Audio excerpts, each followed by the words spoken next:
안녕하세요. 오늘도 사연 살롱을 찾아주셔서 감사합니다. 재혼남과 딱 10년 살고 이혼하고 다시 돌싱이 되어버린 50대 아줌마예요. 아이를 낳은 적이 없다 보니 이 나이 먹도록 아줌마란 호칭이 아직도 어색하네요. 나이는 거의 할머니 나이를 향해 가고 있는데 말이죠. 저는 흙수저 집안에서 태어난 데다가 친정 엄마 아빠까지 돌아가시는 바람에 평생을 가난의 구렁텅이에서 벗어나질 못했어요. 생사와 관련된 일 외에는 돈 쓰지 않는다란 마인드로 지금까지 살아왔죠. 옷은 평화시장이나 동대문 시장 뒷골목으로 들어가면 바닥에 쫙 깔아놓고 파는 1, 2천 원짜리 하자 있는 옷만 골라 입었죠. 제 자신을 위해서는 그 흔한 영양제 한 번을 안 사 먹었으니까요. 하지만 이젠 그렇게 구질구질하게 안 살려고요. 꽁돈이라 하기에 좀 큰 금액인 3억의 현금이 갑자기 생겼거든요. 마치 하늘에서 뚝 떨어진 것 마냥 말이죠. 그 돈으로 압구정 피부과에 다니며 리프팅 레이저도 받고 난생 처음 샤넬백도 사봤답니다. 백화점에서 고급 투피스도 사보고 비싼 레스토랑에 가서 친구들과 와인 한 잔에 코스 요리를 즐기기도 했죠. 더 이상 돌볼 가족도 없으니 이젠 온전히 절 위해서만 살아보려 합니다. 지금껏 안 해본 사치도 좀 부려보면서 말이죠. 여러분은 갑자기 3억 정도의 꽁돈이 생긴다면 뭘 하고 싶으신가요?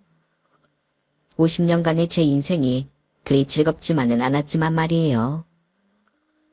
저희 친정 엄마 아빠는 같은 고아원에서 자라며 친하게 지내다가 성인이 되어 부부가 된 케이스예요. 고아원에서 독립해야 할 나이가 되어 서로 생계 고민 상담해주다가 눈이 맞았다고 하네요. 부모님의 고향이나 다름없는 고아원 얘기를 수백 번은 들은 것 같아요. 그중 단연 1등은 먹을 것 부족해서 항상 음식 쟁탈전이 벌어졌다는 얘기였죠. 못 먹고 자란 게 한이 되셨는지 저희 부모님은 두 분 다 대식가였어요. 워낙 가난하니 비싼 음식은 못 먹었지만 싼 재료로 양만큼은 푸짐하게 먹었죠. 우리 집은 대접이 밥공기였고 냉면 그릇이 국그릇이었어요. 어렸을 때부터 그렇게 자라서 남들 집도 다 그런 줄로만 알았죠. 라면도 엄마 아빠 저 이렇게 세 식구가 7, 8개씩 끓여 먹었죠. 마치 어렸을 때 못 먹은 거 한풀이 하듯 우리 가족은 열심히 먹어 제꼈던 것 같아요. 지금까지도 전 대식가지만 한 40 넘어가니 살이 좀 쪄서 요즘은 자제하고 있네요. 어렸을 적 돈은 없어도 부모님 밑에서 따뜻하고 행복하게 자랐죠. 없는 돈을 모으고 모아 부모님께선 제 교육을 위해 비싼 학군지의 월세방으로 이사까지 하셨어요. 단지하집이라고 했지만 거의 깜깜한 지하실이나 다름없는 집이었죠. 돈을 벌기 위해 엄마는 빌딩 청소, 지하철역 청소 등을 하셨어요. 아빠는 경비원으로 일하며 밤에는 대리운전, 트럭운전 등 투잡, 쓰리잡을 뛰셨고요. 어떻게든 반지하 월세집을 떠나 우리만의 보금자리를 마련해보고 싶은 마음에서였죠. 한국인들은 집에 대한 소유욕이 엄청나잖아요. 무조건 내 집 하나는 있어야 한다는 목표를 위해 몇십 년을 고생하죠. 우리 부모님도 마찬가지셨어요. 10년이 넘는 기간 동안 개처럼 고생하고 허리띠 졸라매서 모은 돈으로 방 2칸짜리 10평 빌라를 마련할 수 있었어요. 처음 이사가는 날, 다 정리도 안 된 거실에서 조그만 초코 케이크 하나 놓고 둘러앉아 자축했던 기억이 새록새록 나네요. 미영아, 드디어 엄마 아빠 이름으로 집을 샀다. 아무리 코딱지만한 집이라도 서울에 집 한 칸 마련하는 게 어디 쉬운 일이더냐. 여보, 예비 없이 고아원에서 자란 우리가 드디어 성공했네 그려. 아휴, 창피하게 딸내미 앞에서 눈물이 다 나는구먼. 그래 자기야, 매일 4시간씩 자가면서 하루 종일 일하느라 진짜 고생 많았어요. 자기에 비하면 9시간씩 빌딩 청소하러 다니는 나는 호강하는 거지 뭐. 이제 우리 가족이 좋은 일만 생길 것 같아요. 그래요 엄마 아빠, 울지 말아요. 괜히 나까지 눈물 나잖아. 이렇게 우리 세 식구는 부둥켜 안고 1시간 넘게 엉엉 울었답니다. 지금껏 고생한 서러움과 드디어 집을 장만한 기쁨이 뒤섞인 눈물이었죠. 그러한 기쁨도 잠시. 진짜 어렵고 힘들게 마련한 그 집은 3개월 만에 휘리릭 날아가 버립니다. 인정 많던 아빠가 같은 고아원 출신 친구에게 보증을 서준 게 잘못되었기 때문이죠. 아직도 우리 집 세간살이에 빨간 딱지가 더덕더덕 붙어있던 게 또렷이 기억나네요. 아빠는 딱지 붙이러 온 아저씨들에게 소리쳤어요. 안 돼, 딱지 붙이지 마. 내 피 같은 집이라고. 아이고, 내 팔자야. 차라리 내 목숨 가져가소. 이 집만큼은 안 된단 말이다. 우리 가족은 설상가상 빚까지 떠안고 뿔뿔이 흩어졌어요. 아빠는 더욱 가열차게 돈을 벌어야 한다며 머나먼 지방으로 내려갔어요. 엄마도 24시간 일해야겠다고 돈 많이 준다는 집 입주 가사 도우미로 들어가시게 되었죠. 전 친척도 없었기에 친구네 집을 전전하게 되었어요. 우리 가족은 6개월 후 돈 많이 벌어서 꼭 다시 함께 살자는 약속하에 각자 자리에서 발버둥 치며 최선을 다해 살았어요. 하지만 친구네 집에 공짜로 얹혀 사는 것이 여간 힘든 일이 아니었어요. 공부며 알바까지 하고 나서 잠만 자는 건데도 눈치가 많이 보이더군요. 철없이 엄마에게 전화로 하소연하곤 했죠. 엄마, 보고 싶어. 우리 가족 다시 살면 안 될까? 왜 나 찢어져서 살아야 해? 그놈의 돈이 뭔데? 부모님은 하나뿐인 외동딸을 위해 7평짜리 1.5룸 월세를 얻어 다시 뭉쳐 살기로 하셨죠. 대학 입시 준비에 매진하라면서 알바도 못하게 하시고 약간의 용돈도 쥐어주셨어요. 저도 부모님을 기쁘게 해드리기 위해 책에서 눈을 떼지 않고 서울 산원제 명문여대에 합격했죠. 합격 소식을 들은 날 우리 가족은 신당동의 유명한 떡볶이집에서 파티를 했었죠. 대식가여서 늘 통통했던 저는 대학에 와서 생전 처음 다이어트를 한 거랬고 20kg 감량에 성공합니다. 그러자 길거리에서 탤런트 해보라며 명함을 받기도 하고 지하철이나 버스에서 남자들이 연락처를 묻기도 하더군요. 참으로 신기한 경험이었죠. 친구 권유로 딱 한 번 소규모 미인 대회에 나가서 2등을 하기도 했어요. 나랑 캠퍼스 생활이 재미있더군요. 하지만 빨리 돈을 벌어 생활비도 드리고 집안 빚을 함께 갚아야 했던 저는 학교 공부와 취업 준비로 정신이 없었죠. 제 목표는 사회복지사 공무원이었어요. 공무원이 되면 죽을 때까지 연금이 나온다는 게 저한텐 정말 큰 메리트였죠. 노후 준비가 전혀 안 된 부모님을 보면서 삶이 너무 불안정하다는 생각을 했거든요. 당장 연봉 센 대기업보다는 적은 돈이라도 노후까지 꼬박꼬박 받을 수 있는 공무원이 되고 싶었어요. 연애 한 번 안 하고 4년제 대학을 3년 만에 조기 졸업했고 졸업과 동시에 공무원 시험에 합격했어요. 어렸을 적 기초수급 가정에 해당되어 동사무소에 사회복지공무원 언니로부터 여러 혜택을 안내받고 생필품도 지급받았기에 일부러 사회복지공무원에 지원하여 합격한 거죠. 내가 담당한 지역의 따뜻한 파수꾼이 되어야겠다는 당찬 포부와 부푼 꿈을 안고 공무원 생활을 시작했지만 현실은 지옥이 따로 없더군요. 민원인들이 동성수에 찾아와 깽판 부리는 것은 공포에 가까웠죠. 특히나 수급 대상이었다가 소득이 일정 수준 이상 잡히면 대상에서 제외가 되는데 그럴 경우 사회복지공무원인 절 찾아와서 거의 죽일 듯이 협박하고 난리를 치고 가더군요. 그날도 어김없이 민원인이 주민센터의 화풀이 대상인 절 찾아왔다랬죠. 야, 네가 뭔데 내 돈줄을 잘라? 진짜 한번 맛 좀 볼 테야? 내가 여기 높은 사람하고 아는 사이야. 너 공무원이면 철밥통인 줄 알지? 내가 너 잘라버리라고 할 거야. 진짜 힘이 뭔지 보여줘. 그 남자 민원인은 그때부터 주민센터의 집기들을 때려 부수기 시작하더군요. 경찰이 올 때까지 너무 무서운 저는 남자 상사 뒤로 숨었어요. 미영씨, 괜찮으세요? 경찰 와서 다 잡아가고 해결됐으니 앉아서 물 좀 마시면서 진정해요. 많이 무서웠죠? 한수철 지임님은 제 옆에서 근무하며 아직 업무 초보인절 항상 밝은 미소로 많이 도와주곤 했죠. 민원인들이 제가 욕설 등을 할 때면 중간에 나서서 방패막이가 되어주었고요. 너무 든든했어요.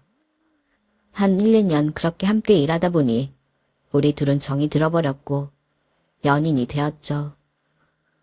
직장에선 안 사귀는 척하고 주말이면 함께 꽃구경도 가고 한강변에 가서 라면도 먹고 풋풋한 데이트를 즐겼어요. 그렇게 몇 년을 사귀다 보니 전 27살이 되었고 남친은 저보다 8살이나 많은 사람이었기에 결혼 정년기였죠. 저 혼자 이 남자와 결혼하면 어떨까? 라고 자주 상상했던 것 같아요.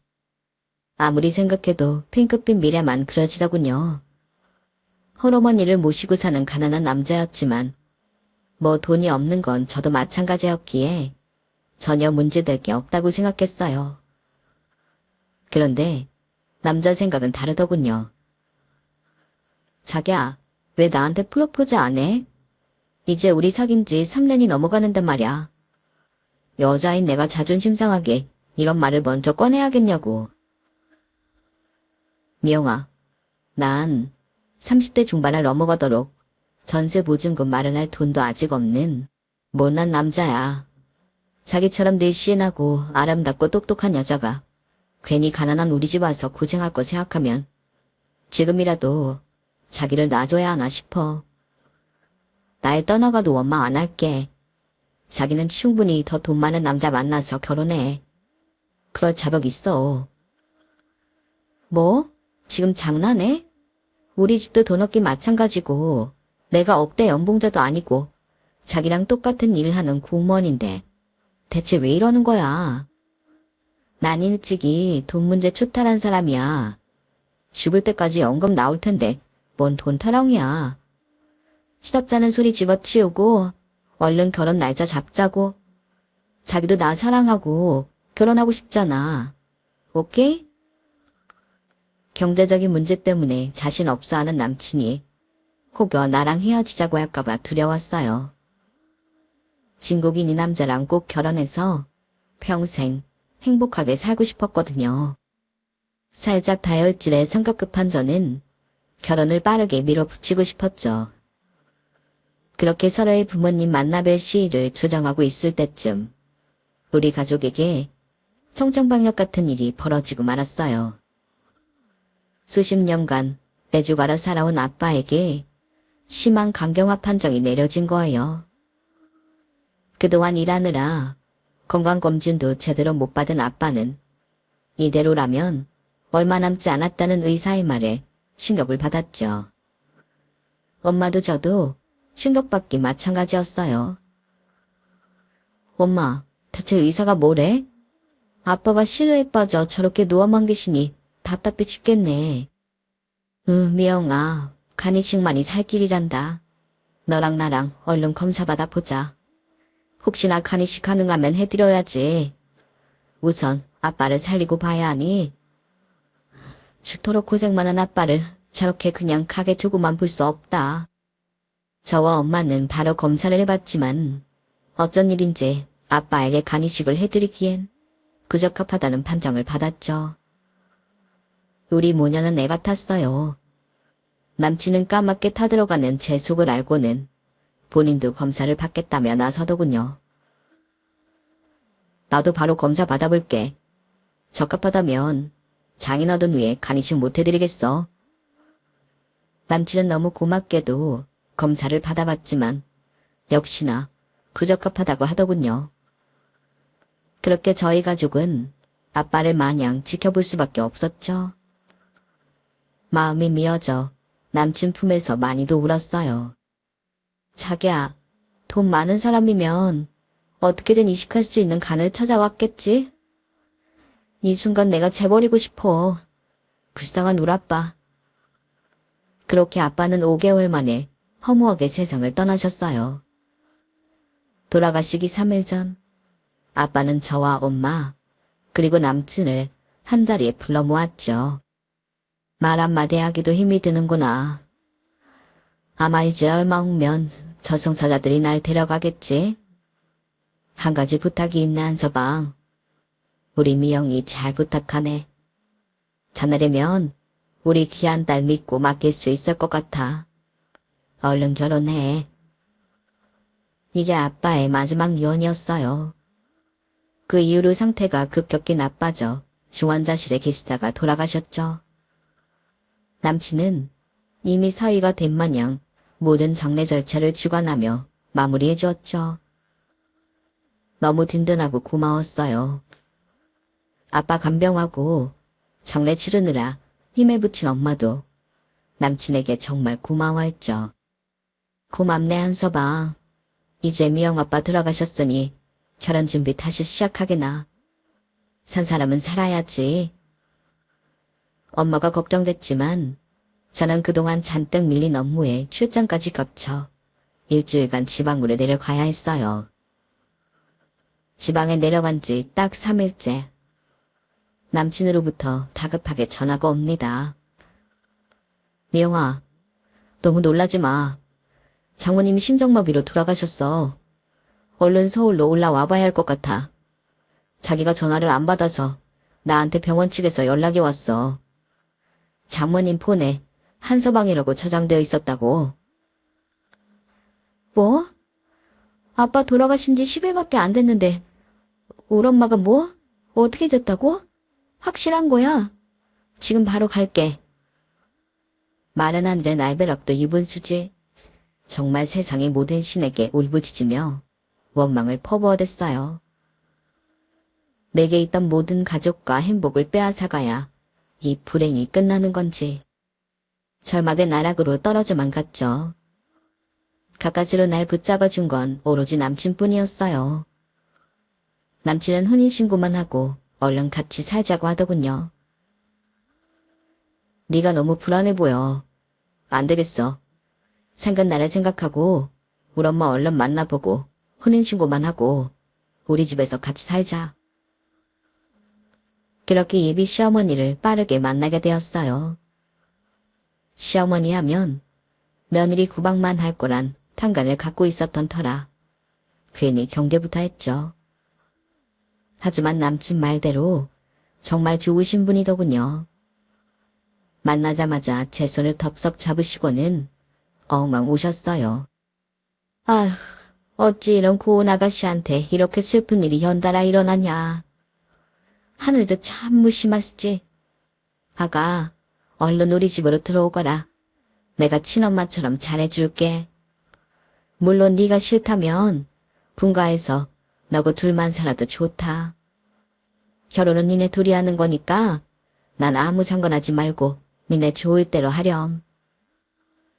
순간 시모가 진짜 내 엄마처럼 느껴졌어요. 저도 고개를 파묻고 한참을 울다가 답했죠. 어머님이랑 다 같이 살래요. 도저히 저 혼자는 무섭고 외로워서 못 살겠어요. 이렇게 남편과 혼인신고만 하고 직장 동료들과 함께 식당에서 밥 한 끼 먹고는 시모와 합가하는 신혼생활이 시작되었어요. 시모는 절 친딸처럼 잘 대해주셨어요. 제가 부엌에라도 들어가려고 하면 아 설아, 대학 나와서 바깥 일까지 하는 사람은 집안일 하는 거 아니다. 부엌 일은 한 사람이 해야 정신 사납지 않은 법이야. 내가 앞으로 다 할 테니 넌 들어가서 쉬렴. 모처럼 쉬는 날인데. 이러셨죠. 이토록 고마운 시모가 또 있을까요? 남편과 시모로부터 공주 대접을 받으며 행복하기만 한 나날이었답니다. 돈은 둘 다 흑수저 출신이니 원래도 없었지만 맞벌이를 하니 부족함 없이 살 수 있었죠. 모든 게 완벽한 결혼 생활이었지만 하늘이 질투를 했는지 아기 천사를 내려주지 않더군요. 아기를 간절히 원한 지 어느새 7년째. 더 이상 시험관이며 인공수정이며 힘들어서 못하겠더라고요. 우리 부부는 다 포기했지만 시모에게 죄송한 마음이 들었어요. 어머니 죄송해요. 7년을 노력해도 아기가 안 생기네요. 다 부족한 제 탓입니다. 며느리야, 죄송은 무슨? 이게 어디 죄송할 일이냐? 너도 그동안 할 만큼 했다. 시험관 한다고 주사 놓고 그럴 때 내 마음이 찢어지더구나. 너희만 행복하다면 됐어. 요즘 신세대들 유행이 아기 안 낳고 부부끼리 즐기는 거라던데. 아, 여행이나 다니면서 재미나게 살거라. 쿨하게 말씀해주신 시모 덕분에 7년간 불임으로 마음고생했던 제 속이 좀 치유가 되는 듯 하더군요. 너그러운 시모와 남편의 존재에 감사하고 또 감사했죠. 그런데 어느 날부턴가 터미네이터처럼 우락부락했던 남편의 탄탄한 몸이 풍선 쪼그라들듯이 쪼그라들더군요. 여보, 요새 다이어트해? 왜 이렇게 마른 거야? 아, 그런가? 요새 헬스에 시험까지 해서 몸무게가 저절로 빠졌나 봐. 건강하고 좋지 뭐. 아니야. 자기 요즘 부쩍 피곤한다는 말을 달고 살고 건강검진 좀 받아봐. 직장에서 건강검진 받았을 땐 아무 이상 없다고 나왔었는데 이번엔 느낌이 좀 달랐어요. 건강하게 살이 빠진 느낌이 아니었죠. 아니나 다를까 병원으로부터 당장 호출 명령이 떨어졌어요. 우리 부부는 긴장을 한 채 의사 앞에 가서 설명을 들었죠. 의사가 조심스레 말을 꺼내더군요. 남편분 시정암이 진행되었네요. 좀 더 일찍 발견했어야 하는데 지금부터라도 최선을 다해봅시다. 환자분이 적극적으로 임해주시면 그래도 생존 확률이 좀 있지 않을까 싶습니다.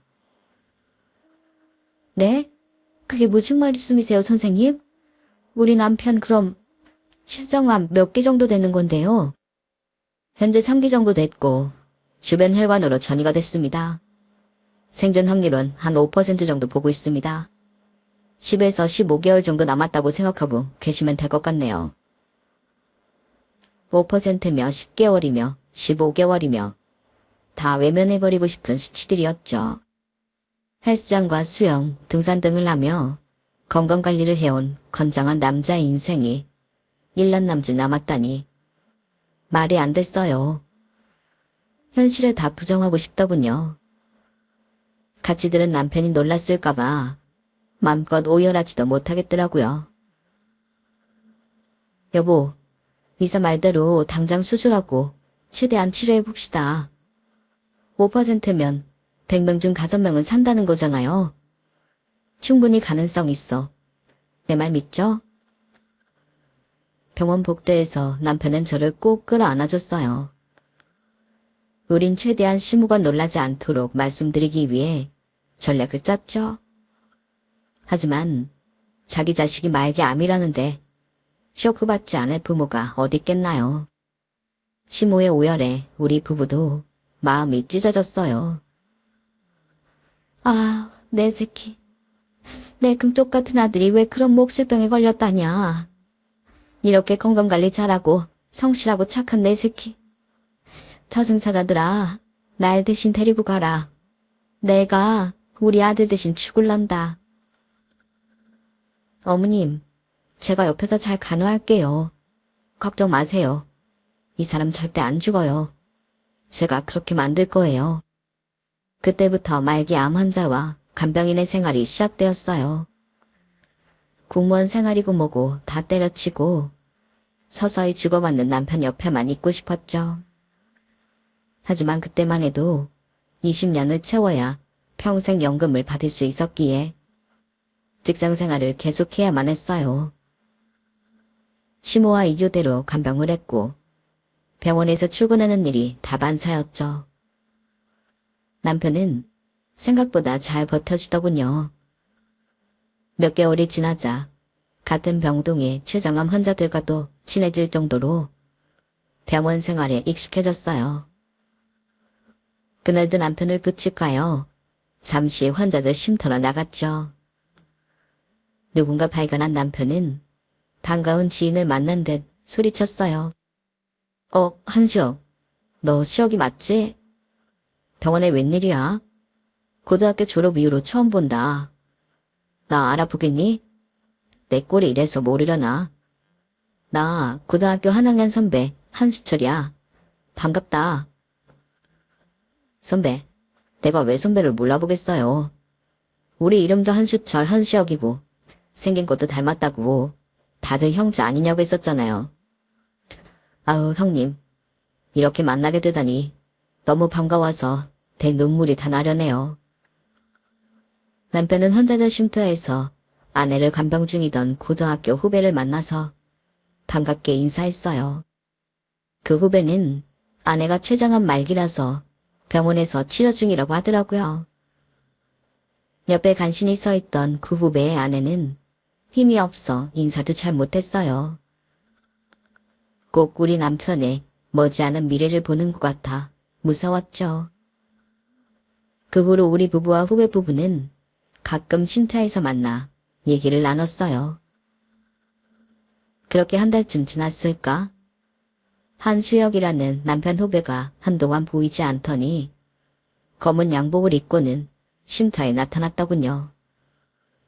어찌나 울었는지 빨갛게 퉁퉁 부은 눈을 하고 말이죠. 형님, 저 지금 와이프 상 치르는 중입니다. 나름대로 열심히 산다고 살았는데 나한테 왜 이런 시련이 닥치는지 세상이 원망스럽네요. 남편과 저도 덩달아 너무 슬퍼지더군요. 우리 부부는 장례식에는 참여 못하니 조의금이라도 몇 푼 봉투에 넣어 전달했어요. 그렇게 남편 후배와의 인연이 끝나나 했더니 그 사람은 남편에게 계속 연락을 하더군요. 자기야, 시혁이가 보호자 먹을 음식 좀 해왔다네. 자기가 대신 나가서 좀 받아줄래? 뭐? 남자가 요리를 잘하나 보지? 난 그냥 편의점 삼각김밥만 먹어도 괜찮은데. 암튼 알았어요.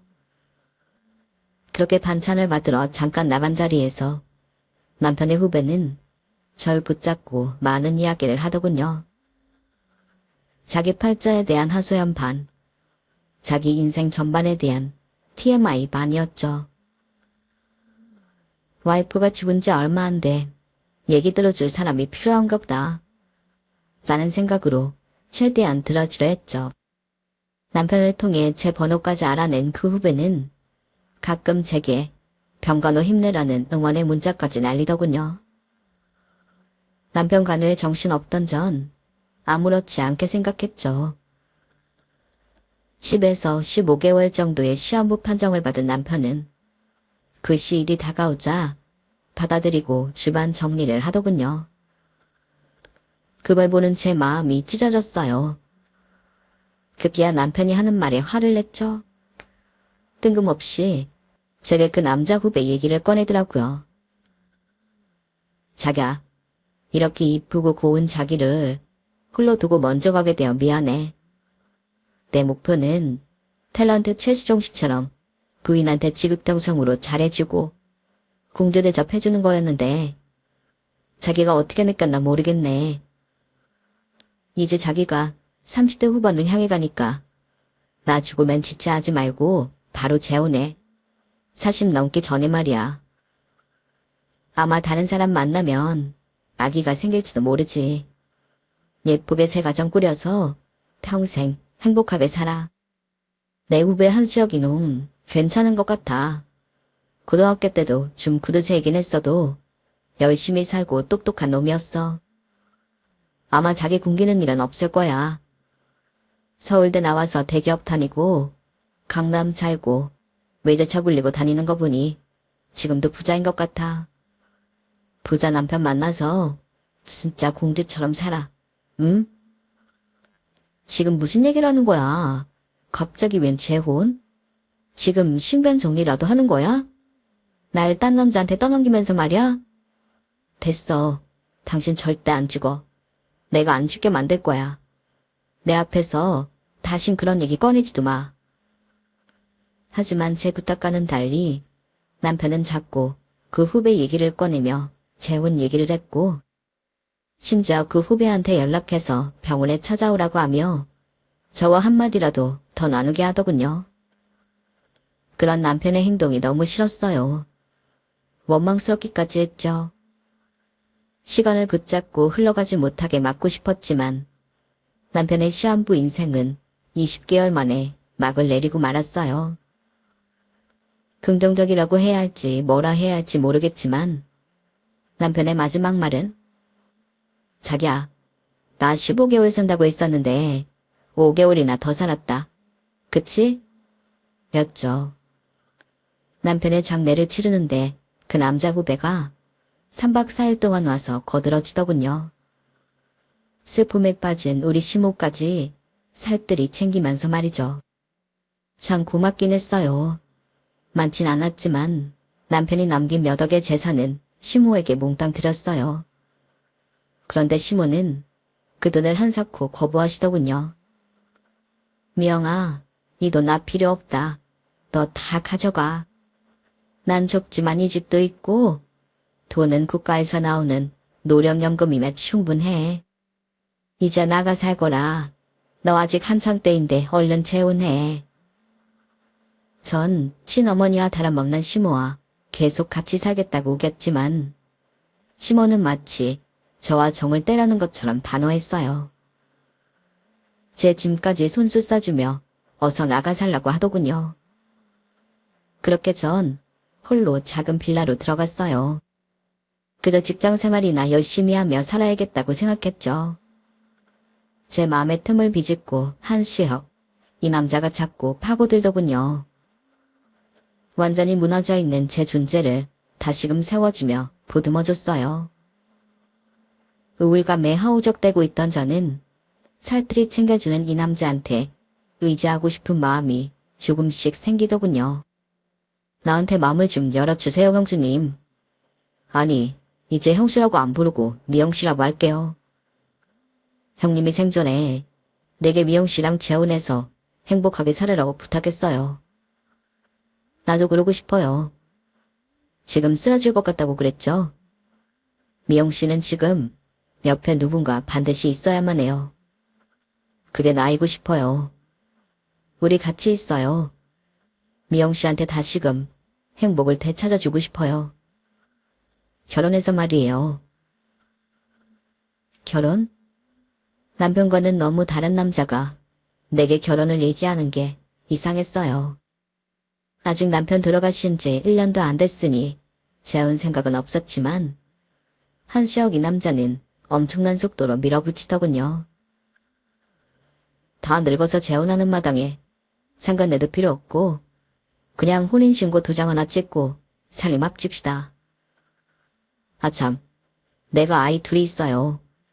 큰아들은 미국 대학에서 공부하고 있고 막내딸은 고등학생인데 곧 독립할 테니 크게 신경 쓰이는 일은 없을 거예요. 그 남자는 제게 정말 극진히 대접하더군요. 전에는 가보지 못했던 화려한 프랑스 레스토랑에도 데려가고 훌쩍 여행 가자기에 따라 나섰더니 두바이로 날 데려갔어요. 실성급 최고급 호텔에서 개인 가이드를 대동하고 럭셔리한 여행을 즐겼죠. 저에겐 이 모든 게 첫 경험이었기에 눈이 휘둥그레져 따라다니기 바빴네요. 남친과 나름 재미있게 사귀다가 정신 차려보니 구청에서 혼인신고서를 작성하고 있었어요. 좀 성급한 감이 있었지만 이 남자가 그때까진 제게 엄청난 신뢰와 믿음을 줬거든요. 꼭 물리적인 것뿐 아니라 제가 심리적으로 안정되게 치유해 주었죠. 혼자 살던 빌라에서 나와 저희 간단한 집만 갖고 재혼한 남편이 살고 있는 강남 아파트로 들어갔어요.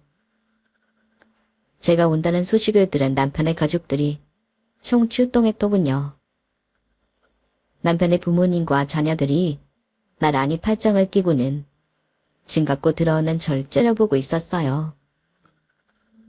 첫 번째 결혼해서의 따뜻했던 가정과 가족들과는 분위기가 매우 다르더군요. 아니나 다를까 시무가 박수와 붙였어요.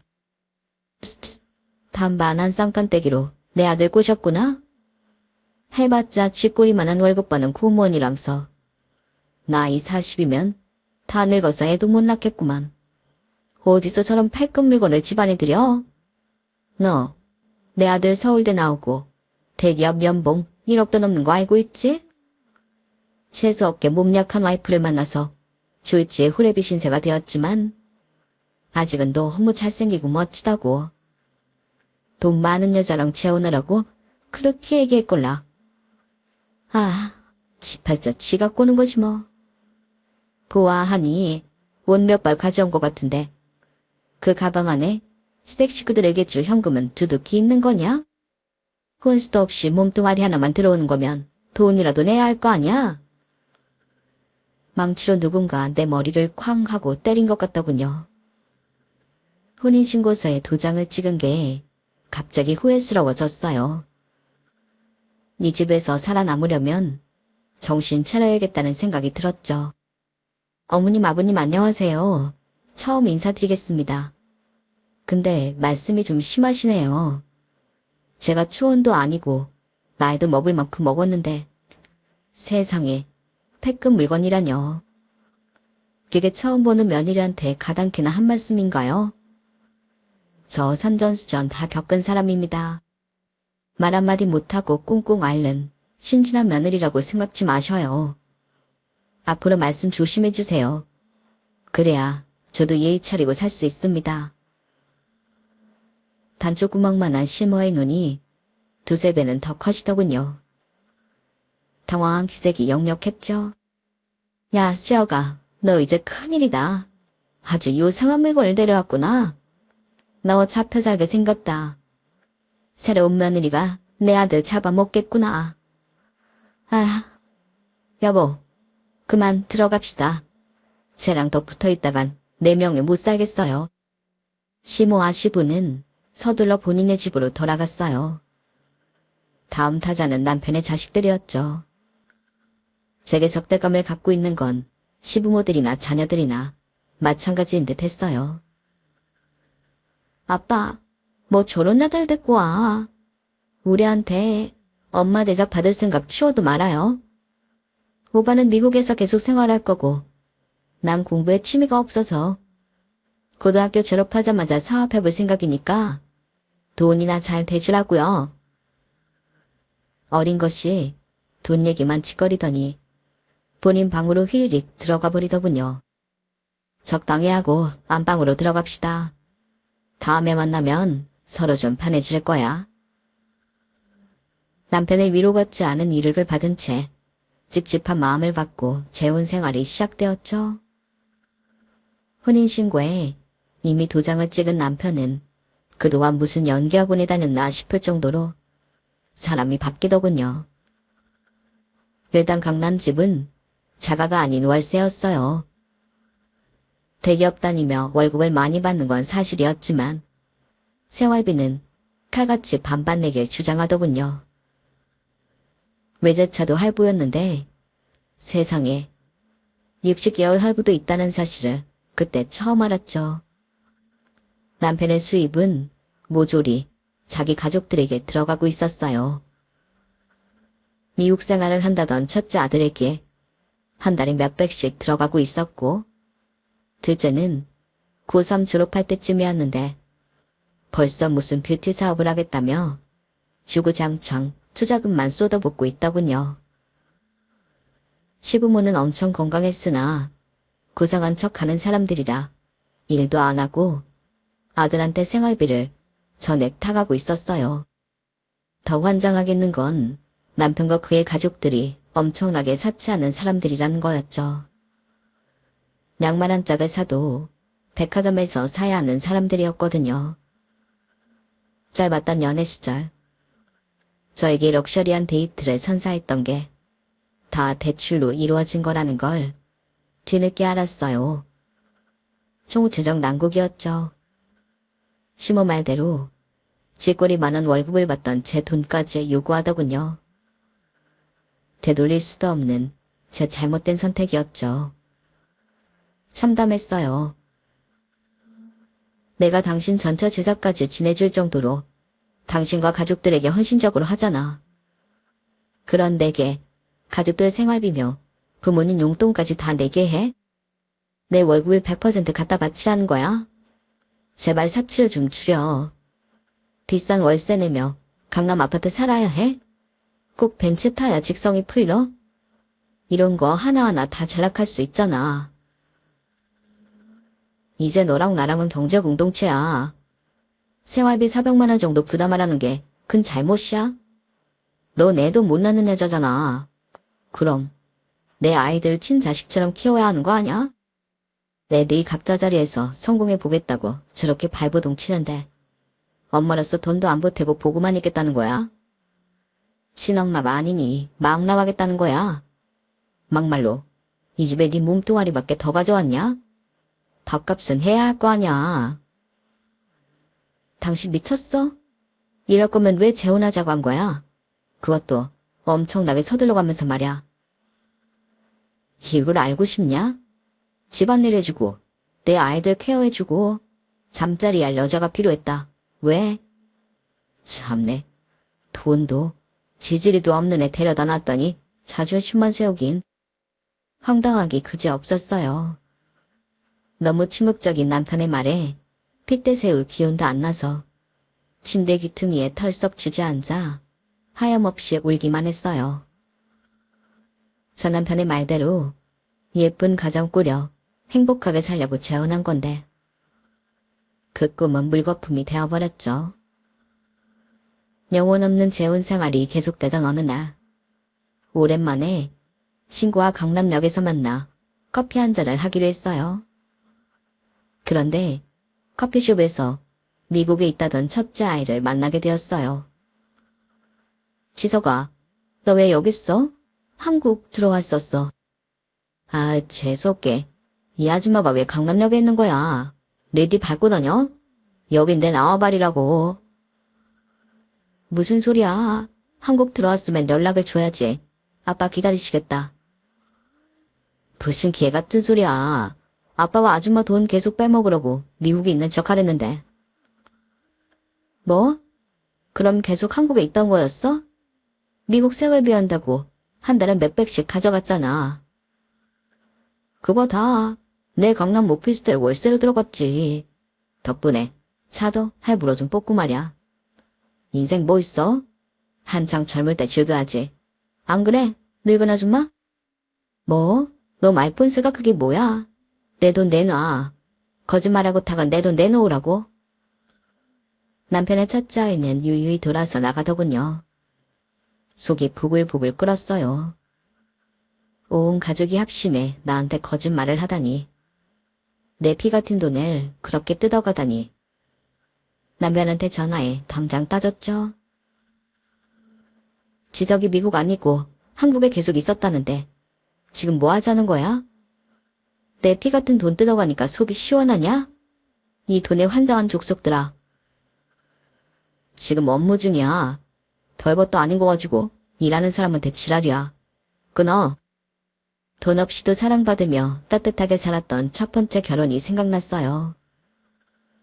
전 남편이 미치도록 그리웠죠. 아마 현 남편과의 재혼을 권유했던 전 남편도 이런 미친놈인 걸 전혀 몰랐을 거예요.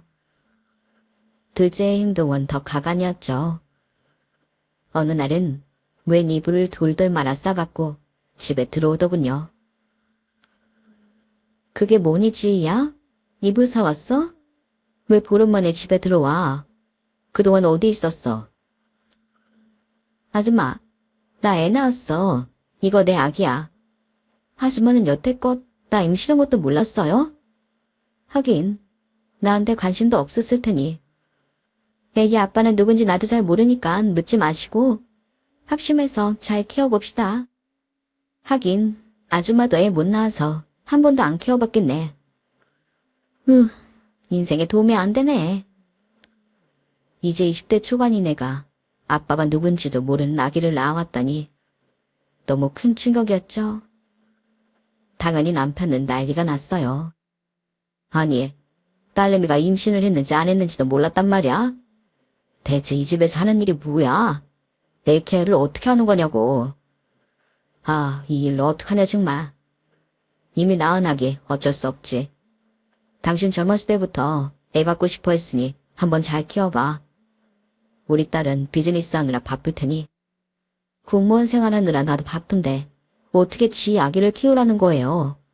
그리고 친아빠인 당신도 딸내미 임신한 거 몰랐으면서 나보고 책임을 떠넘기니 황당하니 정말. 하지만 그날부로 우리 집에 들어온 아기는 빽빽 울기만 하니 집에 있어도 쉬지도 못하고 육아를 도와줘야만 했어요. 졸지의 할머니가 되었죠. 남편의 이기적인 행동은 극에 달해 항상 본인 건강만 챙기느라 공진단을 저 높은 단스 위에 숨겨놓고 매일 몰래 먹더군요. 짜증나서 남편 보란 듯이 꺼내 먹었어요. 어이, 왜 남의 걸 훔쳐먹어? 그거 남자 정력 위한 거야. 여자는 먹으면 큰일 난다고. 말도 안 되는 속임에 내가 넘어갈 것 같아? 진짜 유치하다. 지금 우리가 몇 년을 같이 살았는데 아직도 와이프 대접을 안 해주는 거야? 아, 당신 전처 스트레스 엄청 받았겠어. 안 봐도 비디오지 뭐. 내가 이 집 가족들한테 들어가는 돈이 얼만데 이까지 공진단한 게 못 먹어? 내가 다 먹을 거야. 저도 같이 유치해지더군요. 남편에 대한 신뢰, 사랑 이미 하나도 없는 상태였죠. 껍데기로만 재혼 생활을 유지하고 있었어요. 제 맘을 알았는지 남편이 이혼을 선언하더군요. 저도 오케이 했고 결혼할 때와 같이 이혼도 최대한 빠르게 마무리 지었어요. 하지만 제 집이 구해질 때까지 당분간 전처가 쓰던 방에서 지내야 했죠.